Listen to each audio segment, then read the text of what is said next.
Depuis la nuit des temps, l'homme est intrigué par les phénomènes célestes. Pourquoi fait-il jour?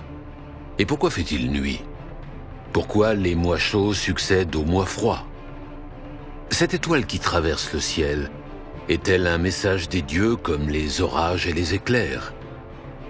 Ce soleil qui disparaît mangé par la lune est-il un signe de la fin du monde? Pour un homme préhistorique, un ciel étoilé devait être à la fois magnifique et énigmatique. En l'observant de longues heures durant, il a cependant dû noter que certaines étoiles bougeaient alors que d'autres non. De cette époque lointaine, il nous reste quelques rares monuments comme les monolithes de Stonehenge. Aujourd'hui, on leur attribue souvent un rôle d'observatoire astronomique.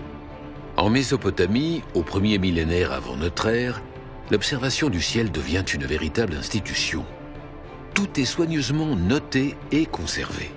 Certains astronomes sont même chargés, chaque soir, de comptabiliser les différentes étoiles composant la voûte céleste. Pour se retrouver dans l'immensité astrale, on dresse progressivement une carte du ciel. Les étoiles sont regroupées en constellations. Longtemps, l'étoile du Nord est le principal point de repère des navires naviguant la nuit.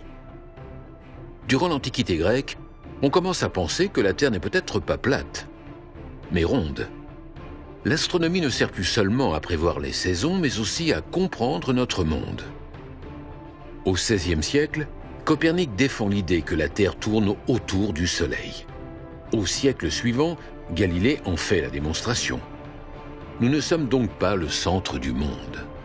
En 1887, comme les Mésopotamiens des millénaires auparavant, on cartographie le ciel, mais cette fois à l'aide de milliers de photographies. Puis c'est l'apparition des premiers grands télescopes qui repoussent les limites de l'œil humain. L'humanité plonge de plus en plus profondément dans l'univers.